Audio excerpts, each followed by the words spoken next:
Nous sommes toujours à la REF du MEDEFA Roland-Garros. C'est l'événement politique économique de cette rentrée. Évidemment, Boursorama est présent, partenaire média de l'événement comme chaque année. Votre invité à présent, Guillaume Texier, directeur général de Rexel. Bonjour. Bonjour David. Merci d'être avec nous sur Boursorama.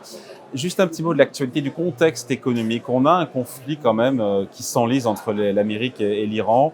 Donald Trump qui parle d'une guerre économique, un pétrole qui est toujours autour de $90 qui est remonté, des taux souverains qui continuent aussi de se tendre un peu partout cet été en Europe, aux États-Unis. Comment vous jugez l'environnement économique en cette rentrée? Vous qui êtes présent partout, vous êtes présent aux États-Unis, en Europe, en Asie. Alors il y a deux choses. Il y a d'un côté l'environnement économique en lui-même, qui est un environnement sur lequel on voit pas mal de gros nuages s'amonceler. Des nuages effectivement sur l'inflation, donc sur les taux d'intérêt. Et pour nous qui sommes dans le domaine de la construction, la perspective de voir des taux d'intérêt élevés n'est pas une très bonne chose.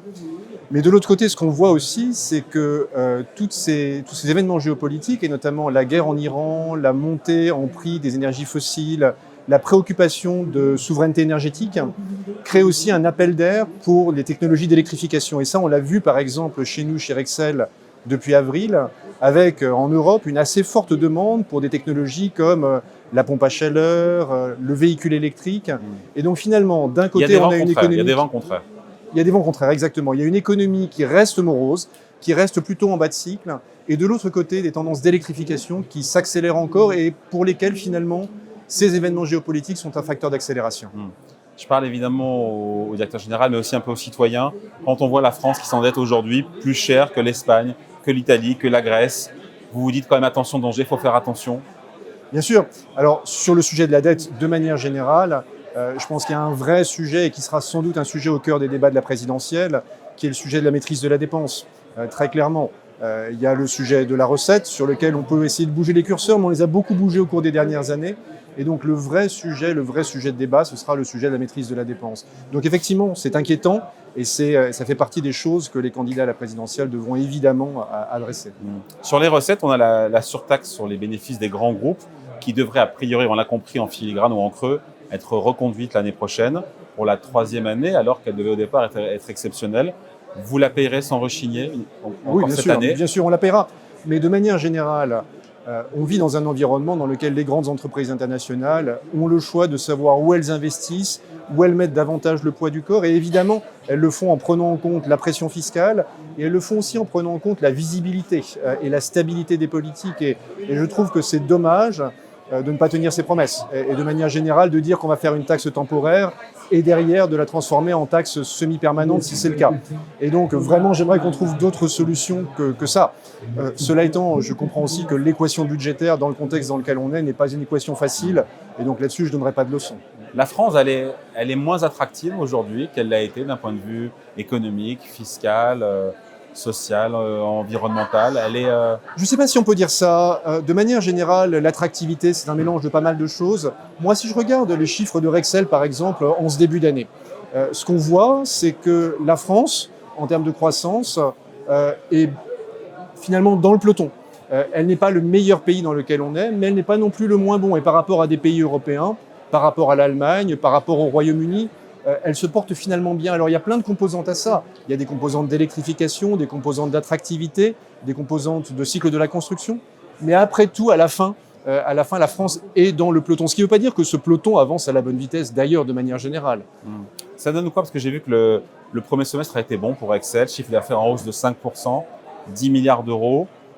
C'était plus fort finalement qu'escompté. Et quels sont les pays, grâce à quels pays vous avez performé? Alors pour nous, finalement, ce qu'on a vu au premier semestre, c'est une économie de manière générale qui n'était pas particulièrement porteuse, mais des tendances d'accélération très fortes. J'en parlais par exemple sur les pays européens, sur des sujets comme la pompe à chaleur, le chargement de véhicules électriques, mais aussi des sujets finalement qui sont liés à l'adaptation au changement climatique, l'air conditionné, évidemment, dans des pays comme la France, comme les Pays-Bas. Et puis, notre gros moteur de croissance, ça a été l'Amérique du Nord. Et en Amérique du Nord, ça a été largement les data centers. Sur la France, c'est intéressant parce que le marché français chez vous accélère grâce au prix ou aussi en volume? Il accélère en prix et aussi en volume et sur des tendances qui sont justement ces tendances d'électrification. Finalement, cette crise avec l'Iran a créé une prise de conscience du fait qu'on ne pouvait plus dépendre indéfiniment d'énergie fossile importée. Et donc, de la part des gouvernements, mais aussi de la part des acteurs privés, il y a eu une grosse demande sur mais comment est-ce que je peux faire finalement pour me rendre indépendant des énergies fossiles. Et la réponse à ça, c'est en général de l'électrification, c'est du photovoltaïque, c'est de l'électrification des usages, l'usage de mobilité, l'usage de chauffage par exemple. Donc ça, c'est quelque chose qui nous a pas mal porté. Et puis je le redisais, on vit aussi un changement climatique, très clairement, des étés de plus en plus chauds. Et la demande pour de l'air conditionné, même si ce n'est pas quelque chose qu'on appelle de nos voeux, elle est aussi porteuse pour nous, puisqu'on vend aussi des technologies d'air conditionné. Et donc en volume, sur le marché français, vous êtes en croissance? En volume, on est en croissance sur le marché français. Absolument, oui. Ouais. Et donc les clients, ils acceptent parce que, alors pourquoi ça augmente? Parce que le cuivre a augmenté, parce que les intrants, comme on dit… De manière générale, il y a plus d'inflation dans le monde. Il y a plus d'inflation pour plein de raisons. L'année dernière, c'était des droits de douane. Ouais. Cette année, c'est évidemment l'Iran et le fait que l'inflation, elle est créée par de l'énergie, par aussi des matières premières qui ont une composante d'énergie ou qui sont raffinées dans le détroit ou à l'intérieur du Golfe. Et donc finalement, il y a une composante d'inflation qui vient se rajouter à ce qu'on avait jusqu'à présent. Et donc, on a un environnement de prix qui est effectivement plus porteur que l'année dernière. Les clients acceptent, sans barguigner, ces augmentations de tarifs? C'est finalement des augmentations de prix qui correspondent à des augmentations de coûts chez nos fournisseurs. Et donc, d'une manière ou d'une autre, il faut faire avec. Et ça se répercute jusqu'au dernier maillon. Et ça se répercute jusqu'au prix de la construction et évidemment à la fin. Ouais. En Europe, il y a deux marchés qui sont plus en souffrance, c'est le marché anglais et le marché allemand. Oui. Et là, la France, pour le coup, surperforme. Pourquoi? Parce que le marché allemand, on sait très bien que l'industrie allemande et l'économie allemande est en mauvaise posture, notamment à travers sa dépendance à l'industrie automobile qui n'est pas dans une très bonne passe et sa dépendance de manière générale aux exportations. L'Allemagne a décidé il y a quelques années maintenant de lancer un grand plan de relance qui prend un peu de temps à se matérialiser. On voit des tendances qui sont plus positives au cours des derniers trimestres, mais cela étant, ça prend du temps. Et puis pour le Royaume-Uni, il y a tout un ensemble de facteurs, une instabilité politique, le fait finalement que le Royaume-Uni paye sans doute aussi un petit peu sa sortie de l'Europe il y a quelques années, et qui font que le Royaume-Uni, en termes de cycle industriel, de cycle économique et de cycle de la construction, est plutôt dans une mauvaise posture. Donc voilà. Ouais. Et l'accélération de la croissance qu'on a constatée au deuxième trimestre, elle peut se poursuivre sur le reste de l'année? Vous ne savez pas, parce que même pour vous, c'est un peu le brouillard. Je crois que très clairement, on verra de l'accélération de la croissance en Amérique du Nord. Parce que finalement… L'Amérique, c'est 40% de votre chiffre d'affaires. L'Amérique du Nord, c'est 47% de notre chiffre d'affaires. 47%, ouais. Oui, c'est quasiment la moitié de notre chiffre d'affaires aujourd'hui. États-Unis et Canada, avec une grosse présence aux États-Unis et puis une plus petite présence au Canada. Et en Amérique du Nord, le segment qui est particulièrement porteur, c'est le segment des data centers. Oh, évidemment. C'est une surprise. Grosse surprise. Chez nous, les data centers, ça représente seulement un peu moins de 10% de notre chiffre d'affaires aux États-Unis et au Canada, mais ce sont 10% qui croissent quasiment à 100% par an. Et donc évidemment, c'est un très fort contributeur. À terme, 3 ans, 5 ans, ça pèse combien sur votre business aux États-Unis? J'ai pas fait le calcul et on voit les choses au jour le jour. Quelque chose qui est à 10%, qui croît de 100%, ça va très vite. Oui, ça pourrait monter assez fort, effectivement. Ça pourrait monter assez fort. Je pense que la croissance à 100% ne continuera pas. Mais ce qu'on voit malgré tout, c'est qu'aujourd'hui, on ne voit pas de signe d'essoufflement. Les carnets de commandes sont pleins, les prises de commandes continuent. Et donc, je crois qu'on verra une accélération de la croissance en Amérique du Nord au deuxième semestre. Et puis, pour ce qui est de l'Europe… Pardon, je vous coupe juste sur le marché américain. Si on retire le business des data centers qui double chaque année, le marché américain hors data center, il est comment? Alors, c'est une question intéressante parce que le marché américain hors data center est probablement stable ou légèrement négatif. Et pour ça, il y a donc, ce qui fait la différence entre l'Europe et les États-Unis, c'est surtout c'est largement les data centers. Après, il faut avoir malgré tout un peu de recul par rapport à ça. Il y a aussi le fait que tous les électriciens, tous les installateurs électriques aux États-Unis sont focalisés en ce moment sur les data centers. Et donc la faiblesse du reste du marché est peut-être due aussi à cet effet d'éviction et au fait que finalement les installateurs ne sont disponibles que pour les produits qui sont liés aux data centers. D'ailleurs, il paraît que la grogne monte un petit peu aux États-Unis sur le prix de l'électricité dans le cadre de la campagne des midterms. L'électricité qui augmente fortement et qui impacte le quotidien et qui rend plus inflationniste les produits et notamment donc l'électricité pour les Américains. C'est un sujet, ça, d'acceptabilité au bout d'un moment de se dire que… Je crois qu'il y a, de manière générale, il y a une grogne aux États-Unis sur l'inflation de manière générale, pas seulement sur l'électricité.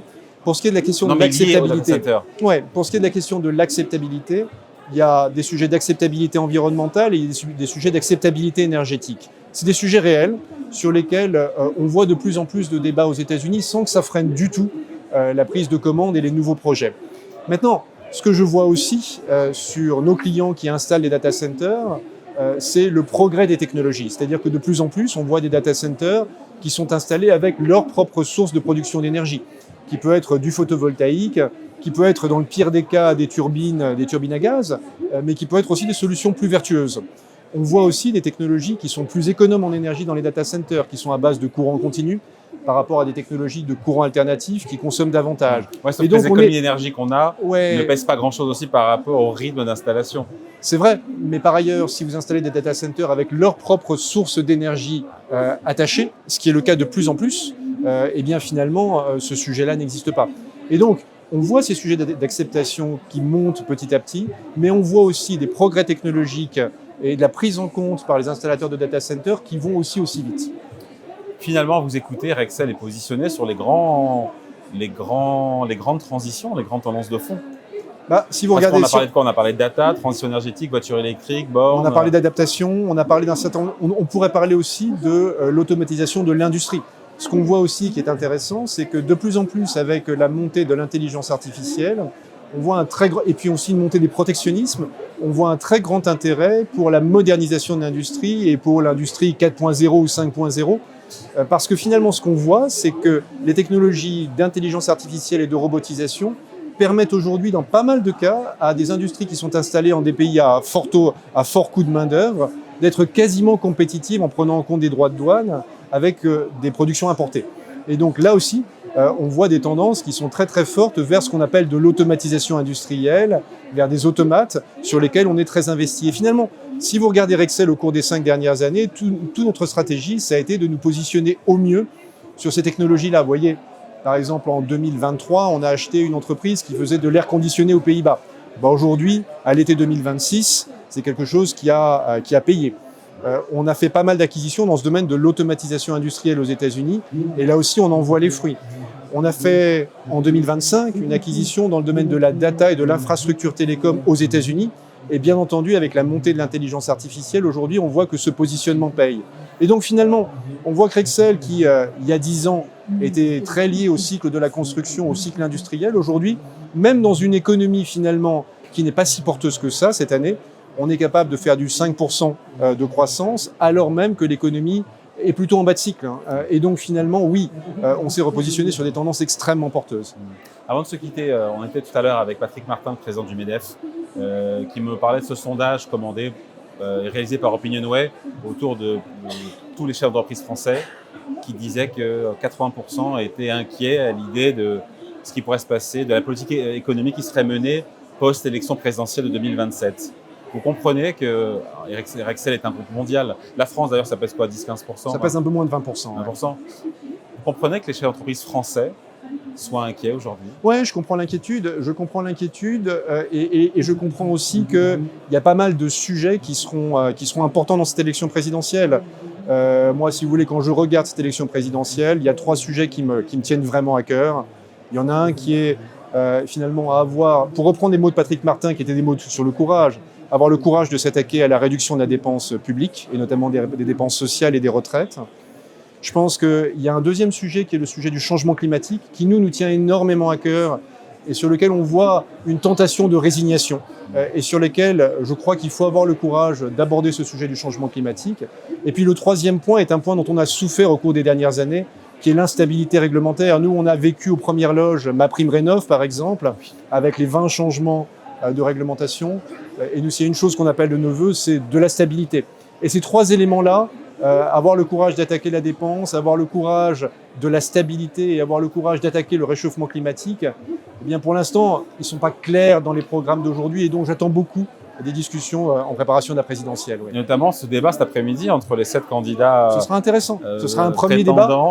Je m'attends à ce que ce soit un débat de posture, mais c'est un débat qui marquera malgré tout des positions de fond.